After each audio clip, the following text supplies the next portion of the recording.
Hey everyone. So today we are going to talk about the proper way to do a smudge or smoke cleansing on your space. For anybody who has not seen my face before, hi, I'm Elizabeth Blackwell from Blissful Home and Body, and I specialize in setting sacred spaces and the balancing of energies. So let's get started. Before you get started, there's a few things that you need to think about and then a few items that you need to gather. And the number one thing that I want you to think about before doing any sort of energy work is, what is your intention? What sort of feeling are you trying to bring to your space? Whereas some people want their home to be very high energy, very lively, be the life of the party. Others want their space to be peaceful, calm, a sanctuary. And so you have to know how you want that space to feel before you get started. Now, when it comes to the items that you need to have, some are a must, some are just nice to have. The first decision that you need to make is, what herbs are you choosing to clear your space with? And I read an article about a year ago talking about how if it's not white sage, it's wrong. And this couldn't be further from the truth. You can use any sort of sage, is very, very cleansing, but there are many herbs out there that have different properties and will bring different feelings to your space, as well as helping you to clear out that negative or stagnant energy. I feel completely comfortable using white sage because of how I source my herbs, as well as Native Americans were the ones that taught me, but you have to make that decision for yourself. But the first decision that you need to make is, what herbs do you want to use? So this is where I give my first little public service announcement. If you're choosing to use white sage, which is a wonderful herb for cleansing a space, the one thing that I want you to be conscious of is where you're sourcing those herbs from. If you can walk into a big chain store and purchase a standard 4-inch bundle, which actually this isn't white sage, this is a blend. This is white sage, but this is just a mini bundle. If you can buy a 4-inch bundle for less than $5 in a space that needs to pay rent on the store, pay their employees, keep the lights on, everything that is incurred with a big store, then it means that the farmer on the other side likely wasn't paid properly for it. So please just be conscious of where you're getting your herbs from and make sure it's an ethical source. You really want to go for organic if possible, because again, we're burning these, we're inhaling the smoke, things along those lines, and you just want to make sure that they're clean. So most places will say ethically sourced, use your gut, ask questions, things along those lines. After you've made the decision of what herbs you want to use, the few other things that you're going to want to have with you is some sort of vessel. When I say vessel, I mean whatever we're using to catch our ashes, stamp out our bundle, things along those lines. And what you will commonly see is one of these. This is an abalone shell. The amount of people who have an abalone shell but have no idea why it comes with a blessing kit is somewhat funny to me. The reason why you will see an abalone shell commonly packaged together is because within Native American culture, they want all 4 elements represented. Earth is represented with your herbs. Air is represented either with the smoke or a feather smudge wand. Fire is represented with whatever you're using to ignite your bundle. And this is your representation of water. If you wish to have all 4 elements represented, but don't have an abalone shell, that's fine. You can use any seashell that maybe you have sitting around the house, or a small bowl of water will work just fine as well. Anything that allows you to connect with that element. I actually no longer use my abalone shell actually as my smudge vessel. I keep it with me to connect with water, but I don't ash off my herbs and things like that anymore. I actually prefer to use a cement smudge vessel. You can use a glass bowl. I always say use what you have, use what you love. No matter what you choose to use. Just a little pro tip for you. I like sand. Gravel works just fine, but you're going to want to place somewhere between half an inch to an inch of sand, gravel, whatever, in the bottom of your vessel. What that does is a couple of things. One, it gives you a little bit of extra heat protection. Two, when you're all done, you can then just stamp out your herbs and they're ready to go for next time. And then three, after you've used it a couple of times or however long you choose, you can dump out whatever that particulate matter is in the bottom and your vessel is left clean and pretty and ready to go for next time. There's just my little pro tip for you. So you've got your herbs and you've got your vessel. The other things that you're going to want to have is something to fan the smoke with. You can use, I use a very fancy feather smudge wand. I don't know where I placed it or else I would show you. But you don't need to have a fancy feather smudge wand. You can use a stiff piece of cardboard, a piece of junk mail, whatever you have around the house that will fan that smoke. And that's going to be really directing it under tables, beds, couches, things along those lines. But we'll get there in just a minute. The last thing that you're going to want to have is something to light your bundle with. I personally like to use a fancy blessed candle because I make them. But if you don't have one of these and you wish to keep the element of fire going, small tea lights will work just fine. Or you can just ignite it with lighter, matches, whatever you have. Outside of that, those are the things that you're going to generally need to have. One little thing I will say, a lot of times you'll see them packaged with just a single feather like this. I personally don't like to use these. I may keep it around as, again, connection to air, but I don't think it moves quite enough air to really fan the smoke where you want it to go. Those are the things that you're going to want to have with you when you start this process. Now, when it comes to actually getting to your cleanse, there's a few things that you want to be conscious of. One, you want to do it on a day that you're bringing the best of yourself. Don't do it on a day you're sick. Don't do it on a day you've gotten in a fight with somebody. Don't do it on a day where you're just feeling lower or less than. You really want to bring that light and love into this process. Another very common misconception that I hear all the time is make sure you crack your doors and windows before you start. Please don't do that. What happens if you crack your doors and windows before you start is that you're constantly diluting that smoke that you're working so hard to produce. We'll get to that part in just a minute. So when you're starting off, I was taught to start at the front door. So that is where I start, and I work in a clockwise spiral pattern. I have heard from some other communities that they like to start in whatever the heart of the home is, which is usually either the kitchen or the living room. You start wherever resonates with you. So I start at the front door, and again, I'm working in a clockwise spiral pattern. You go with any pattern that just helps you to make sure that you're hitting all the areas. I work in that pattern both along the walls as well as through the room. So I'm always moving to my right. When I get started, I go to the front door.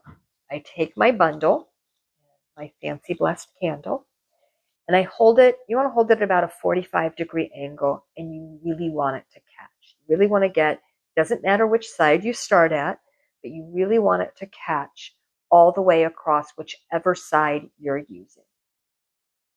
Once it gets going, it's usually 30 to 60 seconds for it to fully get going. You can either blow it out, fan it out. Sometimes it just dies down on its own. Sometimes it takes a few minutes to really get it going, but you want it to smolder. It's producing that smoke. I like to use my breath for this part of it, keeping that intention very close to my heart at all times. So the two things that I usually have in my hands as I'm walking around is my vessel and my herbs that are now smoldering. I start at the front door, and I blow on it as I go along the front door, working in that spiral pattern and holding that intention very close to me as I go.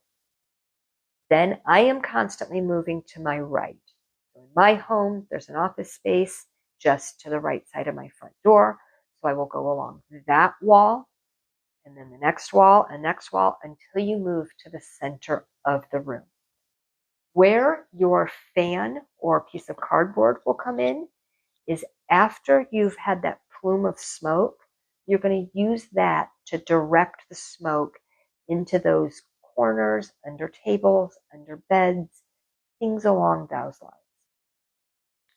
You're going to move through whatever the main floor of the space is. If there's an upstairs, you then move upstairs. If there's a basement, you then move to the basement. Basements are dark, basements are dank. A lot of times they haven't ever been cleansed. So you really kind of want to put that extra light in there. Once you go through the space and you really fill it up with that smoke,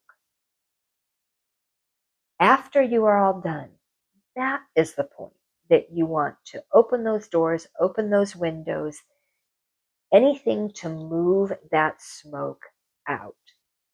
What are we doing here when we are producing this smoke? I usually like to say there's a more spiritual side to things and there's a scientific side to things.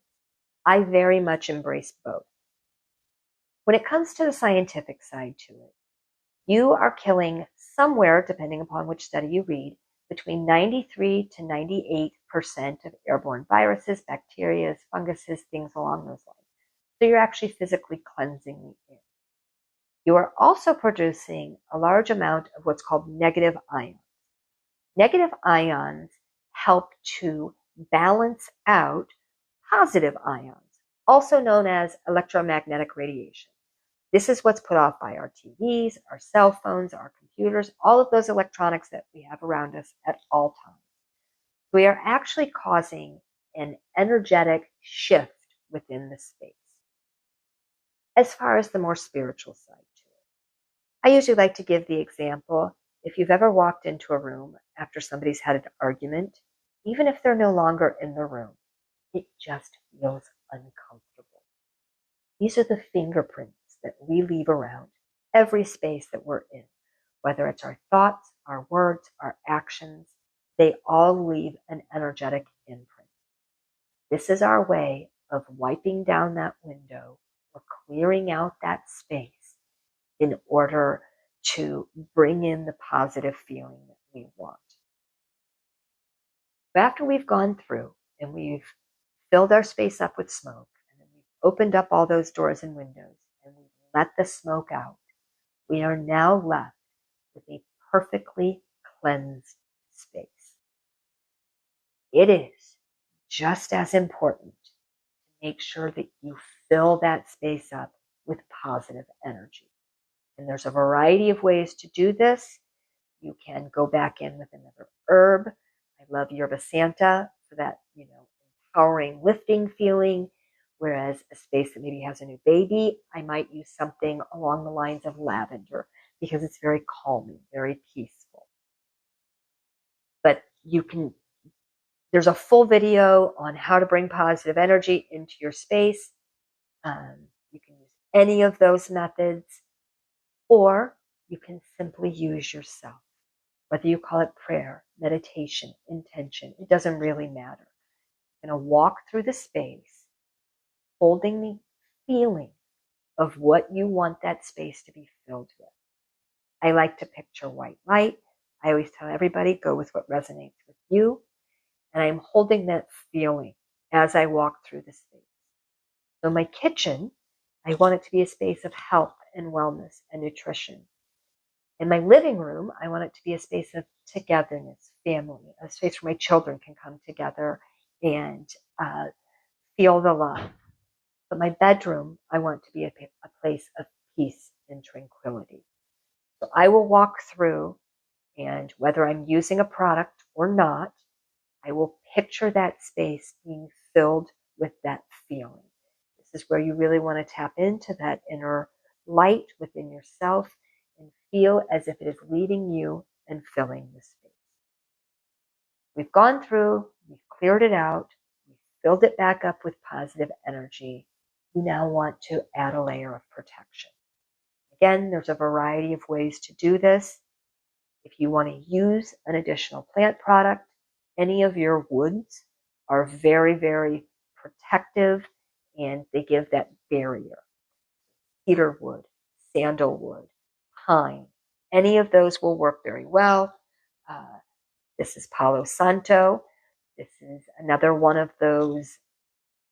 Some people have never heard of it. Some people know all about it. This is a holy wood of South America, but it's another one of those things that I ask that you make sure that you're getting it from an ethical source. People who are doing it properly take the tree at the end of its life cycle, they harvest the branches, things along those lines, and they cut it up into little sticks or powder or whatever. People who are doing it wrong are taking trees that are still in the middle of their life cycle and cutting them down. You just want to make sure that you're getting it from an ethical. Now, once you have cleared out all of that negative energy, filled it back up, and offered some protection. I'm sorry, the last way that you can put a protective barrier over your space is, again, just by using walk through the space. My go-to phrase is, I protect this space with light and love, allowing no negativity to return. You go with whatever resonates with you. You don't have to use an additional product, but you really do want to put that protective barrier around your space.